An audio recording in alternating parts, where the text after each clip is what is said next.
नमस्कार, मी ऋषी देसाई. फटका या विशेष कार्यक्रमात आपलं स्वागत. फटका या कार्यक्रमाच्या निमित्तानं आपण सद्यस्थितीत समाजाला आपल्या सभोवतालच्या धोक्याची आणि त्याचा आपल्याला धोका नसल्याच्या गैरसमजातून जो एक बेफिकिरीचा प्रवास सुरू असतो ना, त्याबद्दल बोलत असतो.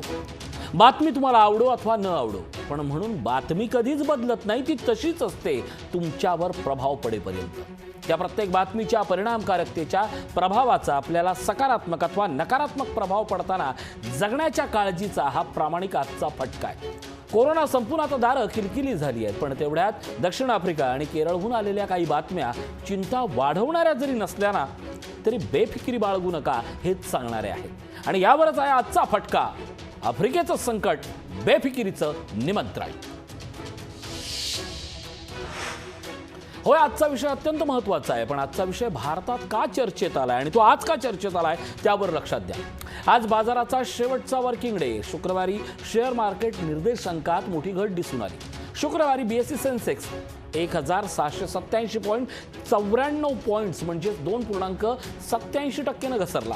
सेन्सेक्सचा निर्देशांक घसरून आता 57,107.15 वर आलाय, तर निफ्टीच्या निर्देशांकात सुद्धा घट पाहायला मिळाली. निफ्टी 550.55 पॉईंटने घसरला. तज्ज्ञांच्या मते कोरोनाच्या नवीन व्हेरियंटच्या आगमनाच्या बातमीनं अर्थव्यवस्थेतली घसरण पाहायला मिळाली.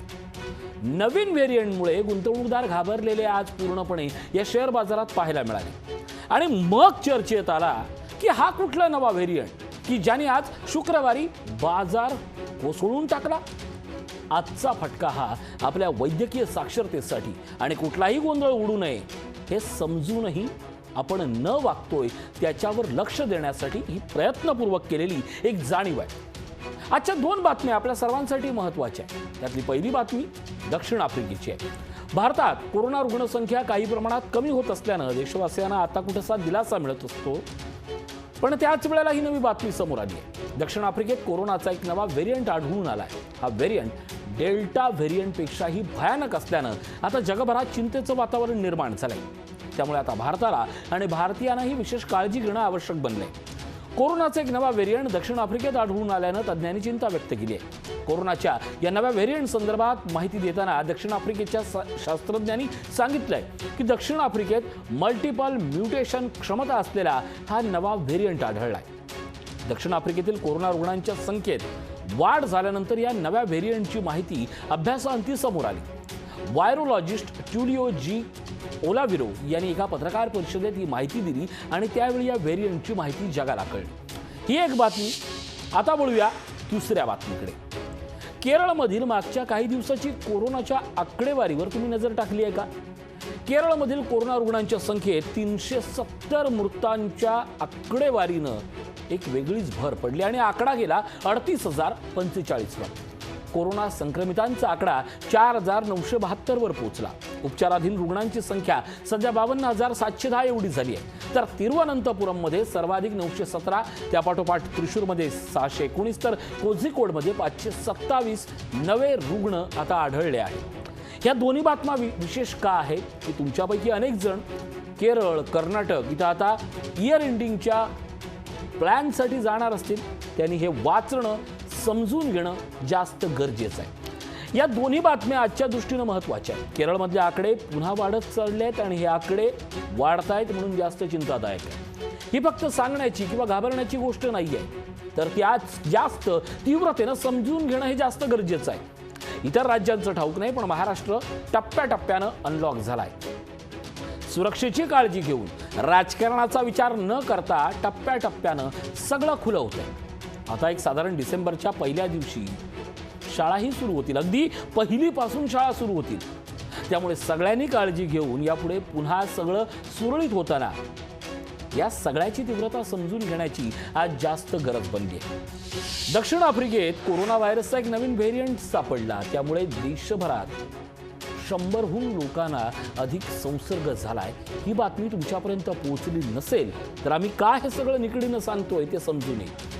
हा व्हेरियंट आढळल्यानंतर दक्षिण आफ्रिकेचं सरकार खाजगी प्रयोगशाळांच्या सहकार्यानं या व्हेरियंटची लागण झालेल्या लोकांवर आता व्यापक संशोधन करतंय. हा व्हेरियंट किती धोकादायक आहे हे अद्याप कळलेलं नाही, मात्र दक्षिण आफ्रिकेच्या the national institute for communication डिसीजेसच्या मते हे संसर्गजन्य असू शकतं। दरम्यान भारत सरकारच्या आरोग्य सचिवांनी निर्देश जारी केले। आरोग्य सचिवांनी भारतात येणाऱ्या सर्व आंतरराष्ट्रीय प्रवाशांची सखोल कोरोना तपासणी करण्यात यावी असे स्पष्ट निर्देश जारी केले।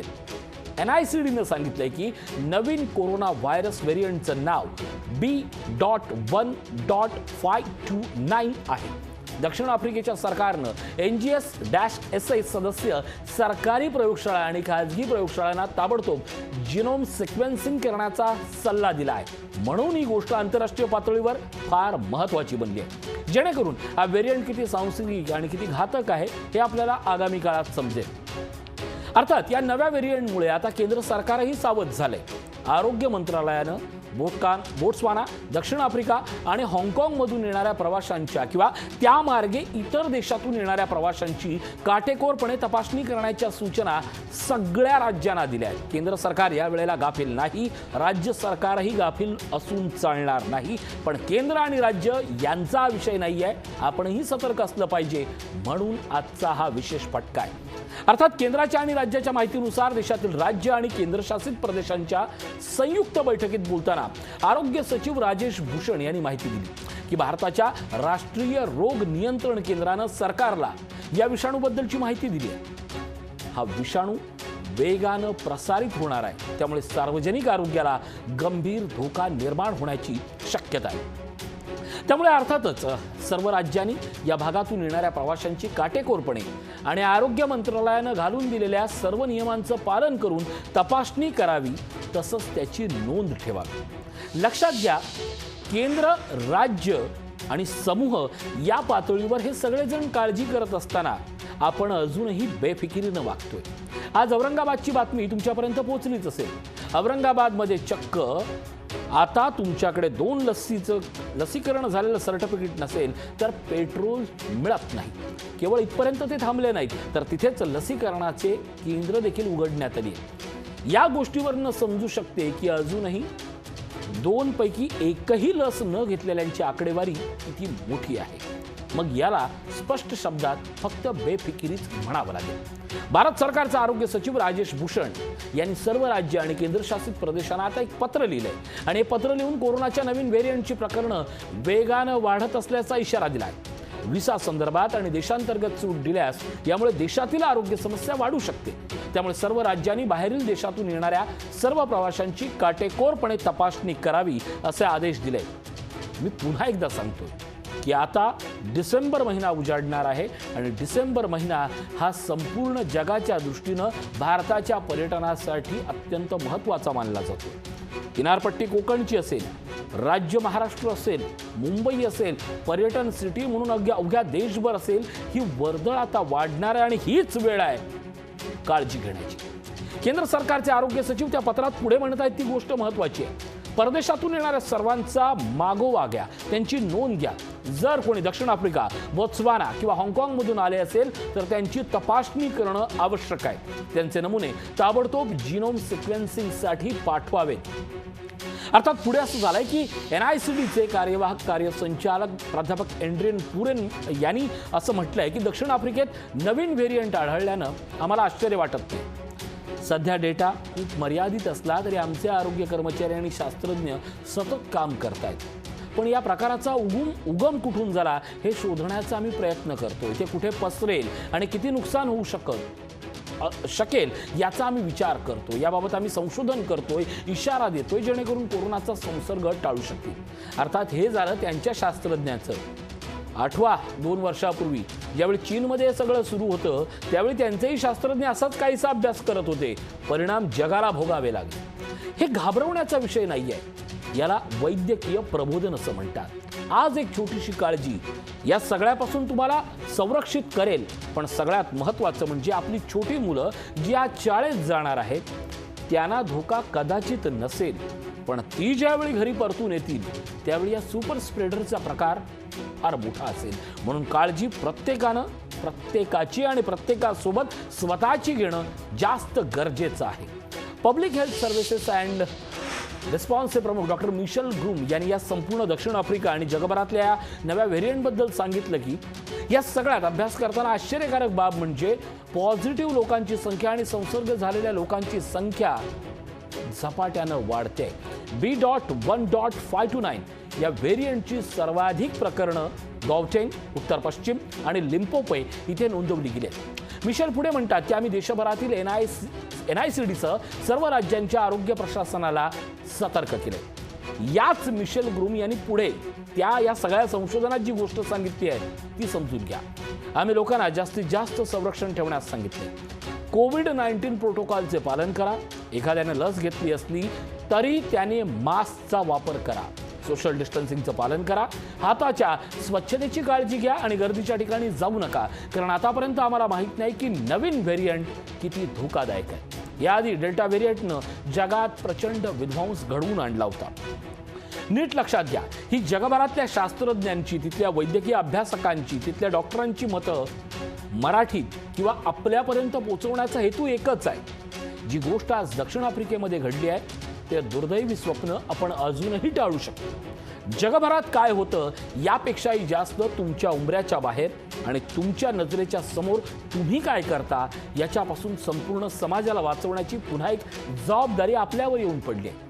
महाराष्ट्राचं आरोग्य खातं, देशाचं आरोग्य खातं या सगळ्याला सक्षम आहे, पण आपण जबाबदारी घेताना आपण विसरून चालणार नाही. युरोपची एक गोष्ट सांगतो. युरोपमध्ये वेगानं पसरणारा कोरोना हा दक्षिण आफ्रिका आणि बोत्सवाना इथं या स्वरूपात नव्या पद्धतीनं आलाय. यामुळे व्हायरसच्या या नवीन म्युटंटनं जगातील वैज्ञानिक आणि WHO चिंतेत पडले. वर्ल्ड हेल्थ ऑर्गनायझेशनच्या अधिकाऱ्यांनी गुरुवारी वेगानं पसरणाऱ्या नवीन कोरोना व्हायरस व्हेरियंटवर चर्चाही केली आहे. ते सगळे कामाला लागले आहेत. गोष्ट ना ही सगळी आता का चिंतेची बनली आहे तर एक गोष्ट सांगतो. या अगोदर असाच एक प्रकार घडला होता. या अगोदर श्रीलंकेत 19 नोव्हेंबरला कोरोना व्हायरसचा एक नवा व्हेरियंट समोर आला होता. याचं नाव वैज्ञानिकांनी B.1.617.1 अर्थात 104 असं ठेवलं होतं. द्वीपदेशात उत्पन्न झालेलं हे तिसरं म्युटेशन आहे. याचा धोका जरी मर्यादित असला तरी त्याचं संक्रमण वेगात होत आहे. बाजूला श्रीलंका आहे हेही विसरून चालणार नाही. या सगळ्या गोष्टी समजून घेताना एका गोष्टीबद्दल चर्चा होणं जास्त गरजेचं आहे, ते म्हणजे नोरो व्हायरसचं. हे नाव माहीत नसेल तर नाव समजून घ्या. केरळच्या वायनाडमध्ये नोरो व्हायरस नामक एक विषाणू आढळून आला. केरळचे आरोग्यमंत्री वीणा जॉर्ज यांनी याबाबत माहिती दिली. त्यांनी लोकांना सतर्क राहण्याची सूचना देऊन या संदर्भात दिशानिर्देश जारी केले. उलट्या आणि जुलाब हीच या व्हायरसची प्रमुख लक्षणं आहेत. नोरो व्हायरस हा पशुमधून मानवात दाखल झालेला एक व्हायरस आहे. 2 आठवड्यापूर्वी वायनाड जिल्ह्याच्या विथरी परिसरात पुकोडे गावात हा व्हायरस आढळून आला. इथल्या एका पशु चिकित्सालयातील 13 विद्यार्थ्यांना नोरो व्हायरसची लागण झाल्याची माहिती मिळाली. नोरो व्हायरस हा दूषित अन्न आणि पाण्यातून तसंच संसर्ग झालेल्या व्यक्तीमार्फत पसरतो. पाण्याची स्वच्छता करण्यासाठी परिसरात सुपर क्लोरिनीकरण करण्यात येत आहे. केरळच्या आरोग्य मंत्रालयाच्या वतीनं जारी करण्यात आलेल्या दिशानिर्देशानुसार नोरो व्हायरसची लागण झालेल्या रुग्णांनी घरातच राहून आराम करायला पाहिजे. त्यांनी ORS आणि उकळलेल्या पाण्याचं सेवन करावं. जेवणापूर्वी तसंच शौचालयाच्या वापरानंतर आपले हात साबणानं स्वच्छ धुतले पाहिजेत. शिवाय जनावरांच्या संपर्कात असणाऱ्या लोकांनी विशेष काळजी घेण्याची गरज असल्याचं यामध्ये म्हटलं. नोरो व्हायरस हा सुदृढ किंवा निरोगी लोकांवर इतका प्रभावी ठरत नाही, मात्र लहान मुलं, वयोवृद्ध व्यक्ती आणि इतर व्याधींनी त्रस्त लोकांना याचा विशेष त्रास होऊ शकतो. नोरो व्हायरसबद्दल का सांगतोय? कारण गैरसमज नोरो व्हायरसबद्दल देखील आहेत. केरळमध्ये काहीतरी झालंय. केरळमध्ये जे झालंय, कोरोनाचे आकडे वाढतायत, पण नोरो व्हायरस याच्याबद्दलही माहिती घेणं हे जास्त गरजेचं आहे. खरं तर केरळ असेल किंवा आफ्रिका या तुलनेनं आपल्यासाठी या क्षणाला जरी चिंतेच्या गोष्टी नसल्या तरी सतर्कतेच्या गोष्टी या प्रत्येक क्षणालाच असतील. एका वस्तुस्थितीकडे आपलं दुर्लक्ष होतंय. देशात गेल्या काही दिवसापासून कोरोनाचा वेग मंदावला होता. दिवाळी आली, सगळ्यांनी पाहिलं, बाहेरही पडले. त्यानंतर आता पुन्हा कोरोनानं डोकं वर काढण्यास सुरुवात केली. मागच्या 9 दिवसाच्या आकडेवारीतून एक भीषण सत्य समोर आले. कोरोनामुळे मृत्यूचं प्रमाण 121% इतकं वाढलंय. नाकारू शकत नाही, आकडा खरा आहे. 15 नोव्हेंबरला देशभरात 197 जणांचा कोरोनामुळे मृत्यू झाला. त्याच्या आठवड्याभरानंतर 23 नोव्हेंबरला मृत्यूचं प्रमाण वाढून 437 इतकं झालं. कोरोनाच्या संभाव्य तिसऱ्या लाटेचा इशारा तज्ज्ञांनी दिलाय. त्याचं पालन करतोय. ती लाट येणार नाही, पण सावध राहण्याची गरज प्रत्येकाची आहे.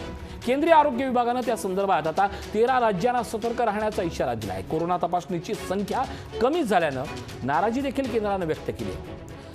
पुढच्या काही दिवसाचा विचार केला तर 1 डिसेंबरपासून महाराष्ट्रात शाळा सुरू होत आहेत. काळजी घेण्याची गरज आता प्रत्येकाची बनली आहे. महाराष्ट्रात मागच्या 4 ऑक्टोबरला शाळा सुरू झाल्या होत्या. त्यानंतर त्या विद्यार्थ्यांची कोरोना आकडेवारी काय होती तुम्ही तपासली आहे? गेल्या 1 महिन्यात महाराष्ट्रात 1.7 म्हणजेच 1700 विद्यार्थी कोरोना पॉझिटिव्ह आले आहेत. दररोज 600 ते 800 दरम्यान केसेस वाढत असल्याचं सकृतदर्शनी निदर्शनास आलंय.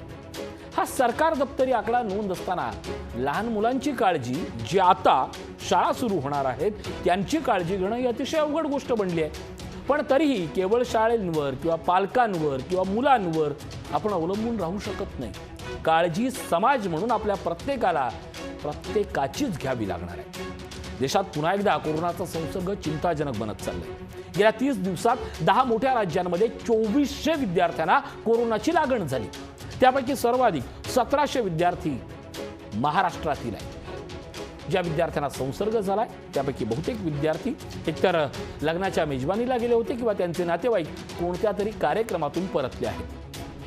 अगदी लगतचं राज्य कर्नाटकची गोष्ट सांगतो. कर्नाटकातील धारवाड मेडिकल कॉलेजमधील कोरोना पॉझिटिव्ह विद्यार्थ्यांची संख्या मागच्या गुरुवारी अवघ्या 1 दिवसापूर्वी 182 वर पोहोचली. 1 दिवस आधी बुधवारी येथे 66 वैद्यकीय विद्यार्थ्यांना संसर्ग झाल्याचं आढळून आलं.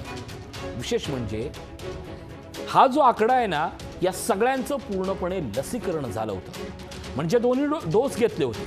कॉलेजच्या आरोग्य अधिकाऱ्यांनी सांगितलं की काही दिवसापूर्वी ते फ्रेशर्स पार्टीचं आयोजन करण्यात आलं होतं, त्यामुळे कदाचित कोरोनाचा प्रसार झाला असेल. राजस्थानची गोष्ट सांगतो. राजस्थानमध्ये 20 सप्टेंबरपासून शाळा सुरू झाल्या आहेत. 23 नोव्हेंबर रोजी जयपूरमधील एका शाळेत 185 मुलांची कोरोना चाचणी करण्यात आली, ज्यामध्ये 12 पेक्षा जास्त मुलं पॉझिटिव्ह आली. गेल्या आठवड्यात तिथेच एका बालकाचा संसर्गामुळे मृत्यू झाला. काय गोष्टी नाकारणार आहात तुम्ही? यापूर्वी 16 नोव्हेंबरमध्ये जयपूरमधील एका शाळेत 2 मुलं पॉझिटिव्ह आली. त्यांचे आई वडील एका लग्नाला गेले होते. परत आल्यानंतर सर्वांना संसर्ग झाला. 23 नोव्हेंबर रोजी ओडिशाच्या सुंदरगड जिल्ह्यात एका सरकारी शाळेतील 53 विद्यार्थिनी आणि संबलपूर येथील एका वैद्यकीय महाविद्यालयाच्या 22 विद्यार्थिनींना संसर्ग झाल्याचं आढळलं. संसर्ग झालेल्या मुली 8वी, 9वी आणि 10वीच्या विद्यार्थिनी होत्या. पंजाबमध्ये 2 ऑगस्टपासून शाळा सुरू झाल्या. 24 नोव्हेंबर रोजी मुक्तसर येथील नवोदय शाळेत 14 विद्यार्थी कोरोना पॉझिटिव्ह आढळले, त्यापैकी 12 विद्यार्थिनी होते. हे प्रकरण उघडकीस आल्यानंतर शाळा बंद करून बाधित विद्यार्थ्यांना वेगळं करण्यात आलं. ही फक्त तुटपुंजी आकडेवारी आहे भारतातल्या विद्यार्थ्यांची. आपण काळजी घेणं हे जास्त गरजेचं आहे. गोष्ट आफ्रिकेची किंवा केरळची म्हणून बेफिकिरीनं सोडून देऊन नाही चालणार. आपण बाहेर पडतोय मान्य, पण विद्यार्थी, मुलं आणि अर्थात कोरोनापासून प्रत्येकानं आपलं कुटुंब सांभाळणं ही आजचीही गरज आहे.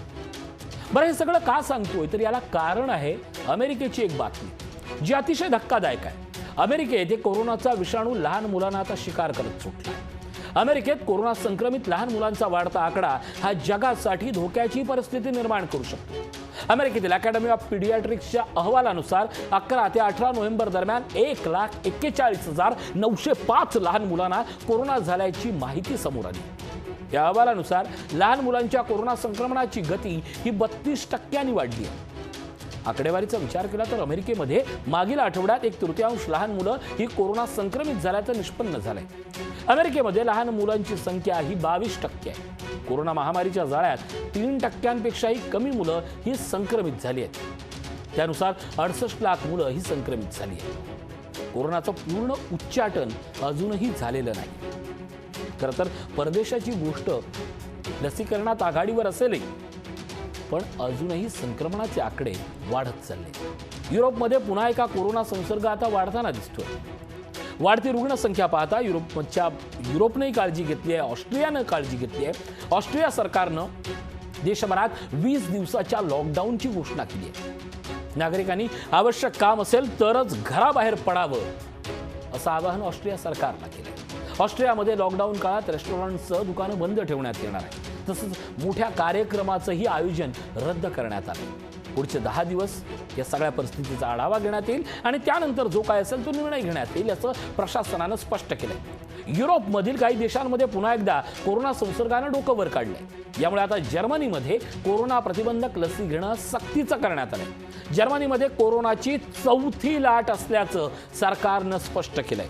ऑस्ट्रियामध्ये 13 डिसेंबरपर्यंत लॉकडाऊन असेल, मात्र त्यानंतर कोरोना प्रतिबंधक लस घेतलेलं नाही अशा लोकांवर प्रतिबंध कायम ठेवण्याचा सरकारचा विचार आहे। या गोष्टी समजून घ्या।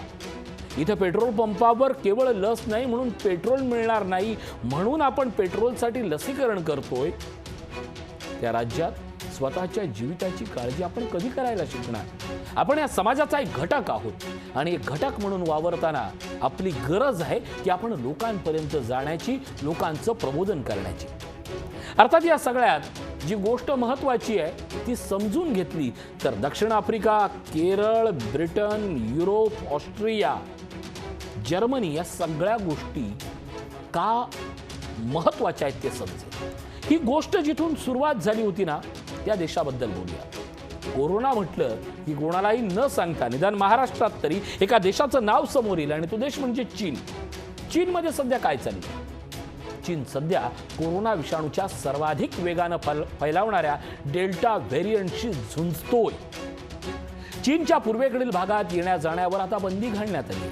गेल्या आठवड्याभरापासून हा व्हेरियंट चीनच्या देशभरातल्या जवळजवळ 21 प्रांतातून आढळून येत आहे। यामुळे विविध प्रकारचे निर्बंध घालण्यात आले आहेत। चीन सरकारनं डेल्टा व्हेरियंटचे रुग्ण दिसलेल्या क्षेत्रामध्ये चाचण्या वाढवल्या आहेत। मनोरंजनाचे, सांस्कृतिक आणि इतर कार्यक्रमावर बंदी घातली आहे। पर्यटन, दळणवळण थांबवलंय। महामारीच्या सुरुवातीपासून ते आज तागाय चीनमध्ये केवळ 98,315 कोरोना रुग्ण होते। विशेष म्हणजे जगातील पहिला कोरोना रुग्ण चीनमध्येच होता। वुहानमध्ये आजाराची सर्वप्रथम साथ फोफावली। एकूणच बाकीच्या या गोष्टी चीनकडे सगळ्यात संशयानं बघत असताना चीन मात्र या नव्या व्हेरियंटशी लढतोय।